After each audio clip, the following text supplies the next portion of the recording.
현행으로 하면 10억 4천을 내야 됩니다. 근데 이제 상속인이 2명이다. 그러면 이제 바뀐 기준은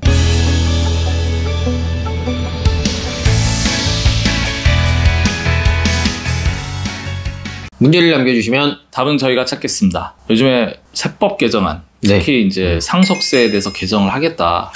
이제 뭐 정치권에서 말이 많습니다. 이거에 대해서 찬성하는 사람도 있고 반대하는 사람도 있지만 일단은 대세적으로 조금 변화가 있을 것 같아요. 근데 이 과정에서 많은 분들이 개정되면은 나는 어떻게 해야 되지? 이런 고민들을 하시는데 이거에 대해서 우리 박쌤사가 일단 할 말이 많다. 별로 자세히 보지 않고 있습니다. 사실 기대하지 않기 때문에.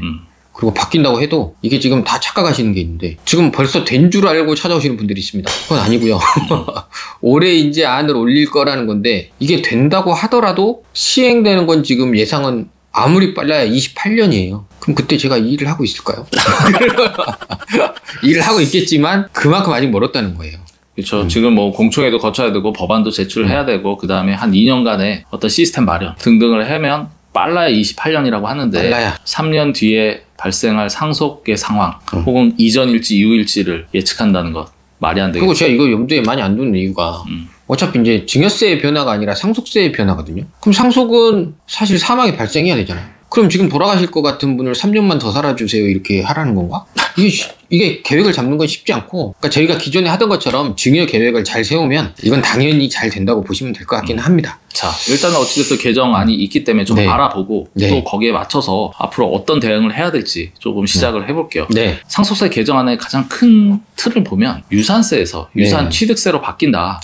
뭐 이거 많은 분들이 알고 계신데 간략하게 설명해 주시죠. 심플합니다. 유산세는 아버지 기준, 아버지가 갖고 있는 모든 재산에 대해서 세금을 내게 하겠다 이거고요. 유산 취득세는 상속인 기준, 받은 사람이 받은 것에 대해서만 세금 내게 하겠다 이게 차이거든요. 근데 이게 어떤 게 차이가 큰 거냐면 받은 사람 기준으로 하기 때문에 내가 10억 받았으면 10억에 대해 세금 내는 걸로 끝이에요. 근데 유산세라는 건 지금까지는 10억 10억 10억 받았으면 10억씩에 대해 내는 게 아니라 30억 합쳐서 전체를 한 방 빵 때리는 거예요.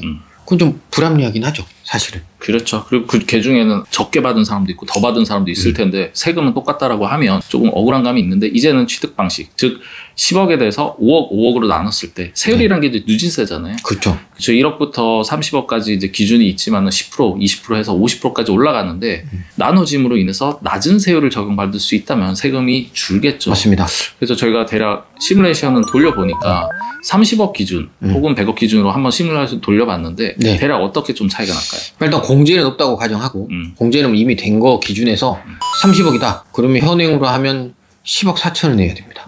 근데 이제 상속인이 2명이다. 그러면 이제 바뀐 기준은 뭐 상속인이 1명이면 똑같은 거고. 그렇죠. 2명이면 나뉘는 거잖아요. 그러면 한 1억 6천 정도 세이브가 돼요. 그렇죠. 그리고 상속인이 3명이다. 그럼 3억 2천 정도 세금이 낮아집니다. 그리고 상속인이 5명이다. 그러면 4억 4천까지도 세금이 줄어듭니다. 그러니까 사람이 많을수록 세금이 줄어드는 거죠. 그리고 이제 100억 기준으로 하면 거의 50%잖아요. 지금 세금이. 그럼 45억 4천 정도를 내야 되거든요. 아무리 사람이 많아도. 근데 이제 상속인이 2명이다. 그러면 50억씩 받는 거기 때문에 4억 6천 정도가 세이브 되고 3명이다. 그러면 9억 7천 빠지고 5명이다. 그러면 13억 4천 정도 세이브 되신다고 보면 됩니다. 일단 뭐 수치를 계속 언급을 드렸는데 결국에는 이 효과는 상속인이 많은 가족에게 나눠준다면. 그렇죠. 받는 사람 기준으로 이제 바꾸겠다는 거니까. 그렇죠. 많은 게 전제고, 그 다음에 제일 세이브가 되는 건 균등하게 줬을 때 가장 세이브가 되겠죠. 예를 들어서 10억을 주는데 5억, 5억이 아니고 내가 9억, 본인이 1억. 이렇게 되면 본인은 효과가 있을지 모르지만 저의 효과는 미미하겠죠. 많이 받았으니까.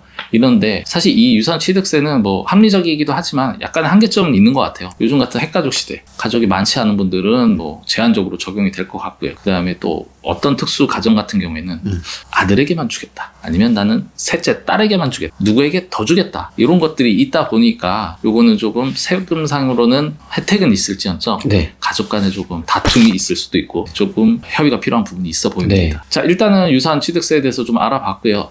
그렇다 그러면 다음으로 이제 사전 증여재산에 대해서 상속세 합산 기간, 지금 우리가 일반적으로 상속인은 10년, 그 다음에 기타는 5년 뭐 이런 기준이 있었는데 이게 좀 바뀐다고 하는데 이 내용을 들어가기 전에 우리가 좀 한 가지 알아야 될 게 상속인이라는 단어가 있고 수유자라는 개념이 있어요. 상속인은 알겠는데 수유자는 뭘까요? 수유자요? 상속인이 아닌데 상속을 받는 사람이 수유자예요. 아, 그렇군요.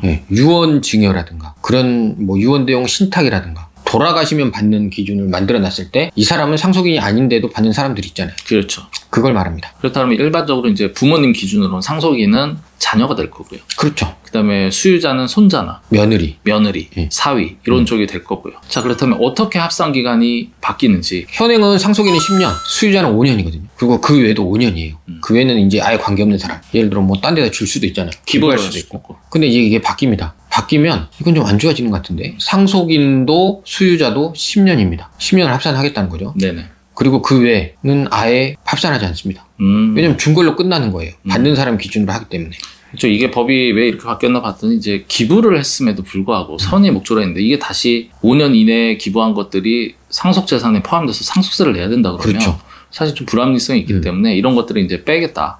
하지만 이제 가족 특히 이제 뭐 며느리나 손자 쪽으로 가는 것들은 5년이라는 기간이 아니고 10년으로 가는데 저희가 하는 업무 중에 가족법인 설립 맞습니다. 가족법인을 통한 절세가 있는데 이거는 조금 영향을 받을 수 있다. 이것 역시 이런 부분에 대해서 이제 영상을 마련한 거고요. 자, 어떤 변화가 있을까요?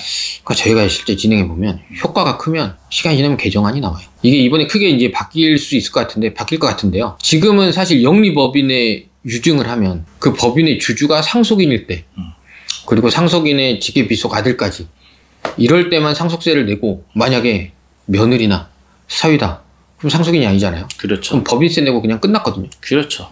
근데 이제는 그거를 촘촘하게 좀 막아서 특정 법인으로 이제 바뀐 거예요. 특정 법인에 유증을 하면 그 법인의 지배주주가 상속세를 내게 바뀝니다. 그러면 이제 지배주주라는 거는 아들, 손자도 들어가지만 배우자도 특수관계자로 들어가기 때문에 합산이 되는 거거든요. 그렇죠. 그래서 한마디로 이 개정안은 법인에 상속하는 거 그냥 잡겠다라고 보시면 될 것 같습니다. 일단 뭐 사람의 수명을 저희가 뭐 임의로 정할 수는 없겠지만 네. 만약에 전략적으로 며느리나 사위 법인의 상속을 통해 가지고 즉 유증을 통해 가지고 네. 법인세 즉 9에서 19%만으로 종결을 하려고 했던 분들 같은 경우에는 네. 이 법이 통과가 되는 순간 그 부분이 실효성이 많이 떨어지게 되는 네. 이런 안타까움이 발생할 것 같아요. 근데 이게 또 하나의 효과는 저희가 지금까지 했던 게 맞다는 거 아닙니까? 그리고 이게 시행 28년 내에 된다는 거예요. 그럼 그 전에는 뭐 하라는 거죠. 그렇게 생각하시면 될 것 같아요. 이렇게 보면은 혹시라도 이제 건강에 매우 위독하시고 그래서 3년이라는 시간 사이에 어떤 일신상의 변화가 예측되는 경우가 간혹 있죠. 있죠. 그런 분들 같은 경우는 유증을 한번 고려하셔가지고 세금 좀 줄이는 전략을 준비하시면 좋을 것 같아요. 오늘의 한 줄 평 하신다면 상속세 개정 일희일비하지 마세요. 28년까지는 바뀌는 게 없습니다.